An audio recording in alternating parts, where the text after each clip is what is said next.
Hallo, willkommen beim 1000 Bäcker Report. Heute mit dem Thema Silber vor parabolischem Anstieg.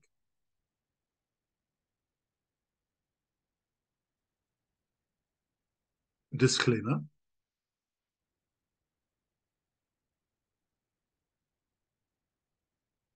Silber vor parabolischem Anstieg. Sobald der Rand der Box nachhaltig durchbrochen wird, kommt es zum parabolischen Anstieg bei Silber. Ganz ähnlich wie 2010, wo Silber von 20 auf $50, 150% innerhalb eines Jahres gestiegen ist. Wenn sich das jetzt wiederholt, könnte Silber in der Spitze auf $75 steigen, bevor eine größere Korrektur einsetzt. Ja, dieser Chartist sieht absolute Ähnlichkeiten hinsichtlich des Verhaltens vor dem parabolischen Anstieg, absolut vergleichbar mit 2010. Und das ist eben sozusagen diese Box, die wir hier haben, nochmal mit diesem zweiten Silbertief. Es muss jetzt im Grunde genommen Silber 30 erreicht werden können, bevor es dann parabolisch hochgeht. Und damals war es eben so, hier war es in dieser Box absolut attraktiv, eben Gold- und Silberaktien zu kaufen. Das war das Finanzkrisentief bis zu diesem Ausbruch. Und sobald dann im Grunde genommen der parabolische Anstieg einsetzt, das ist eigentlich das entscheidende Verkaufssignal für Goldaktien. Natürlich nicht sofort, natürlich muss ich das Parabolische noch sozusagen entladen, aber anhand dieses fast senkrecht steigenden Kurses müssen dann die Goldaktienpositionen verkauft werden. Ja, meiner Meinung steht Silber vorm Ausbruch. Sie müssen darauf achten, wenn Silber 30 ist, dann kann es eben zu dieser parabolischen Entwicklung kommen. Und das ist eben besonders attraktiv für Gold- und Silberaktien. Goldprojektgenerator, Operationsgebiet Burkina Faso, Chile, 13,7 Millionen australische Dollar Marktkapitalisierung, sehr hohes Risiko. Also das Vorzeigeprojekt des Unternehmens ist das Goldprojekt Kader im Osten Guineas. Das gehört ihnen zu 75%. Guinea ist das am wenigsten erforschte Länder Westafrika hinsichtlich Gold. Dort gibt es eine Ressource, 1,1 Gramm pro Tonne Gold, also mittleres Grad für 390.000 Unzen auf ein Gebiet von 200 Quadratkilometer. Weiterhin besteht auch außergewöhnliches Explorationspotenzial. Dann haben sie noch das Goldprojekt Kuri in Burkina Faso, 325 Quadratkilometer, was ihnen zu 100% gehört. Dort gibt es ebenso ein hervorragendes Potenzial für weitere hochgradige Goldvorkommen. Die Mineralressource ist eben 1,3 Gramm pro Tonne für 2 Millionen Unzen Gold. Dann haben sie noch in Chile eben das Paguanta-Projekt. Dort gibt es 88 Gramm pro Tonne Silber, 5% Zink, Blei. 6,8 Millionen Unzen Silber, dann auch noch 250 Millionen Zink und 470 Millionen Pfund Blei. Befindet sich in der Nähe einer historischen Silbermine und das tiefste Bohrloch ergab 1765 Gramm pro Tonne Silber, 12% Zink, 7,5% Blei und 1,7 Gramm pro Tonne, also enorme Werte, und Unternehmen wie BHP und Codelco produzieren in diesem Gebiet, das eben besonders für Kupferprojekte bekannt ist. Aber wie gesagt, ihr primäres Projekt befindet sich in Guyana, das Kader-Projekt. Sie sehen noch, Guyana befindet sich hier sozusagen an der Westküste von Westafrika. Hier ist Guyana, Sierra Leone, Liberia. Und Sie wissen ja, es zieht sich hier vor 100, 200 Millionen Jahren gab es eine gemeinsame Landverbindung mit dem sogenannten Guyana Gold Shield. Ich weiß jetzt nicht, ob das Guyana das irgendwie von abgeleitet ist, das Name des Landes, keine Ahnung. Aber jedenfalls, dieses Goldmehl zieht sich eben von Guyana in Südamerika sozusagen hier rüber bis nach Burkina Faso, auch Süden von Mali, ist ja auch bekannt für Goldvorkommen. Also das ist eine sehr interessante Gegend von Guyana, Mali bis Burkina Faso. Ansonsten gibt es natürlich auch in Ghana etc. auch nochmal starke Goldvorkommen. Ja, wenn wir uns jetzt die Aktie anschauen, habe ich hier 3 Millionen Unzen Gold kalkuliert im Potenzialfaktor, wobei es leider auch Gerüchte gab, dass dieses 2 Millionen Unzen Projekt auch schon mal eine Diskussion war, zu verkaufen.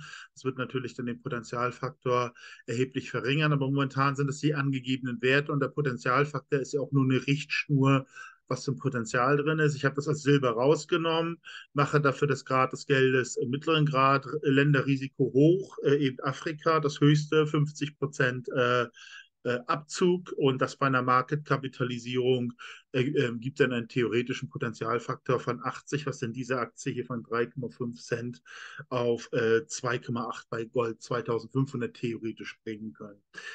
Charttechnisch sieht es meiner Meinung nach auch sehr interessant aus. Sie sehen, der Boden ist erreicht. Bei dem letzten Goldaktienhoch war die Aktie bei fast 0,3 $. Jetzt ist sie eben für 0,035 zu haben. Boden gefunden, bricht aus, könnte unter Umständen schneller Ten-Bagger werden. Und wenn natürlich den Gold noch auf 2300, 2500 oder whatever erreicht, kann es dann natürlich auch in dem Mehr-Dollar-Bereich gehen. Und eine Mania kann das sonst wohin treiben. Also ich denke mal, das ist ein ziemlich interessantes Projekt. Wie immer keine Kaufempfehlung. Ist eben noch sehr hohes Risiko, aber sollte man sich vielleicht trotzdem mal ansehen, weil allzu viele Projekte mit derartigen Ressourcen gibt es ja auch nicht. Klar, Afrika ist immer solche Sache. Aber wie gesagt, sie haben eben auch Chile, es ist auch schwieriger geworden, aber eben potenziell hohe Gewinne sind eben mit hohem Risiko nicht anders zu haben. Und allerdings, wenn es jetzt wirklich zu einem starken Anstieg des Gold- und Silberpreises wird, dann dürften auch solche Aktien davon profitieren aus meiner Sicht. Ja, daran orientieren wir uns an diesen Goldaktienbullenmarkt der 1970er Jahre, hoffen, dass das irgendwo in diese Richtung wieder geht. Also von 15 an 20 Cent in den Mehr-Dollar-Bereich gestanden auf 15, 20 Dollar, also das 1000 Dollar konnte man teilweise gar nicht so selten eine Viertelmillion Dollar machen. Das ist ganz unglaublich. Und wir glauben, wenn man jetzt eben Gold- und Silberaktien mit diesen typischen Attributen kaufen, die in der Mania dann nachgefragt werden, wie hohe Ressourcen, hohe Grad des Goldes, sehr gutes Explorationsgebiet, großes Explorationsgebiet, gutes Geologenteam, gutes Management etc., dass das im Grunde genommen eingepreist wird. Also wenn wir jetzt diese Penny Stocks mit großen Ressourcen äh, kauft, ist das möglicherweise in der Mania genau das, was nachher die Masse der Anleger, das Big Money haben will. Und das könnte dann hoffentlich zu solchen ähnlichen Bewertung führen in einer Mania. Davon sind wir noch weit entfernt. Allerdings der Durchbruch von Gold durch 2000 und die dauerhafte Etablierung der 2000 könnte, sage ich mal, ein Game Changer für diesen ganzen Markt bedeuten, dass diese Penny Stocks grundsätzlich anders bewertet werden in dieser Phase. Es wird sicherlich nicht ewig so bleiben, aber die haben eben diese Eigenschaften, das konnten wir in der Vergangenheit beobachten, von total depressiv, total kaputt gespielt, wo wahrscheinlich vermutlich nachgeholfen wird, zu völliger Mania-Phase, völliger Überbewertung. Das hat einfach den Grund, dass eben Insider vermutlich so große Profite machen. Aber die können das Timing, wir können es nicht. Wir können nur uns sozusagen festkrallen an den völlig unterbewerteten Kurse, gegebenenfalls gute Aktien weiter aufstocken und hoffen, dass es doch dann in die andere Richtung geht, wenn ein Gold über 2000 Dollar steigt. Ja, 1000 Wecker Report. Wir versuchen eben solche Aktien zu identifizieren, den Potenzialfaktor zu errechnen, nach moderaten, hohen und sehr hohen Risiko das Ganze zu sortieren. Auch eine Exit-Strategie. Also was kauft man, wenn der Boom vorbei ist? Da ist zum Beispiel daran zu erinnern, ich hatte Ihnen gerade diese Goldaktienbewegung gezeigt, der 1970er Jahre. Man stelle sich einfach mal vor, man hätte damals oder wer auch immer dann vielleicht schon aktiv war, hätte damals solche Goldaktien gekauft, wo man vielleicht auf ein paar tausend Dollar irgendwo eine Viertelmillion oder sonst was hätte machen können. Und dann, das wäre dann im Jahr 1980 gewesen, es geschafft hätte zu verkaufen und von diesen Geldern zum Beispiel Berkshire Hathaway zu kaufen, andere Fonds, top stabile Aktien, vielleicht etwas Zukunftsaktien, vielleicht wäre Microsoft dabei gewesen. Sie wissen, Berkshire Hathaway hat sich ja fast ich weiß nicht was, verhundertfacht von 1980. Also das heißt, Timing ist da alles. Diese absolute Überbewertung von Goldaktien, das wäre damals der richtige Schritt gewesen, um dauerhaft Vermögenszuwachs zu erhalten und Einnahmen.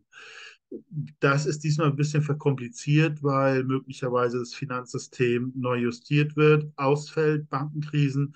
Deswegen ist es wahrscheinlich eher ratsamer, seine Gewinne eher in Gold und Silber zu kaufen, aber dann auch schon schauen, sobald, sage ich mal, der Börsenhandel vielleicht wieder einsetzt oder dem man vertrauen kann, halbwegs, einfach denn dafür Top-Fonds und Aktien kaufen kann. Also man hat da sozusagen zwei Hebel, setzt man übereinander. Denn typischerweise investieren die Investoren, werden von hohen Kursen, zum Beispiel von Goldaktienkursen, irgendwann vielleicht im halben Jahr oder so oder Jahr, wer weiß wann es ist, angelockt, kaufen natürlich viel zu teuer und dann setzt auch ein langanhaltender Rückgang ein, wie wir es ja auch die letzten Jahre teilweise bei Goldaktien erlebt haben. Die machen also genau das Gegenteil. Wir müssen also sehen, dass wir diese beiden Hebel sozusagen miteinander multiplizieren. Jetzt durch die Anpassung des Goldpreises, überproportionaler Anstieg der Goldaktien, diese Gewinne versuchen, wie auch immer, zum Beispiel physisch zu sichern und an irgendeinem Punkt, wenn die Primäraktien völlig am Boden sind, völlig zerstört sind, trotzdem das ganze System beginnt sich zu stabilisieren, dann in Topfonds und Topaktien und Zukunftsaktien zu investieren. Und dann hat man den doppelten Hebel. Und das ist eigentlich die Lösung für, das ist eigentlich so sollte sie sein, die Rente. Also dieses ganze Ausrichten an, an diesen Verhältnissen, an diesen Ereignissen, die kommen. Und das ist eigentlich eine Lösung für das Rentendilemma aus meiner Sicht. Und deswegen ist man meiner Meinung nach absolut gezwungen, derartig zu investieren. Einlagen von Gold und Silber bei der Einkaufsgemeinschaft, das ist einfach ein Unternehmen, das jederzeit an Gold und Silber gekommen ist, einfach eine Überweisung, schon ist das zollfreie Lager in der Schweiz überwiesen worden oder eingerichtet worden. Sie können sich ausliefern lassen, ist einfach eine Alternative, wenn Sie vielleicht nicht an physische Ware ohne weiteres zu kommen. Also lohnt sich auch mal einen Blick darauf zu machen. Preisvergleich bei Gold und Silber, bevor Sie überhaupt kaufen, einfach die Preise vergleichen, weil es wird oftmals überteuerte Ware angeboten. Das macht ja keinen Sinn zu kaufen. Also einfach die Preise vergleichen generell. Ja, dann nützliche Informationen, Kontakt. Mit welchem Broker kann man in der EU arbeiten, mit welchem Broker in der Schweiz, wo kann man Edelmetalle einlagern in der Schweiz oder Liechtenstein, Langfristchart von Gold, Silber, Uran, anderen wichtigen Rohstoffen, Buch über Goldaktien, weitere Diskussionsforen Foren wie COCA, Videos von Experten etc. Wenn Sie Fragen, Zustellungsprobleme, Anregungen haben, kontaktieren Sie mich einfach, schreiben Sie eine Mail oder rufen mich an. Sobald ich Zeit habe, würde ich mich bei Ihnen wieder melden. Ja, ich bedanke mich ganz herzlich für die Aufmerksamkeit. Würde Sie bitten, meinen Kanal zu abonnieren, wenn Ihnen der Inhalt soweit gefallen hat. Vielleicht die Glocke betätigen, dass Sie sofort über neue Videos informiert werden. Vielleicht auch ein Like geben. Einfach, das führt dann dazu, dass der Algorithmus dieses Video auch anderen vorschlägt, die sich vielleicht für dieses Thema interessieren. Also nochmal vielen Dank für die Aufmerksamkeit und bis zum nächsten Mal.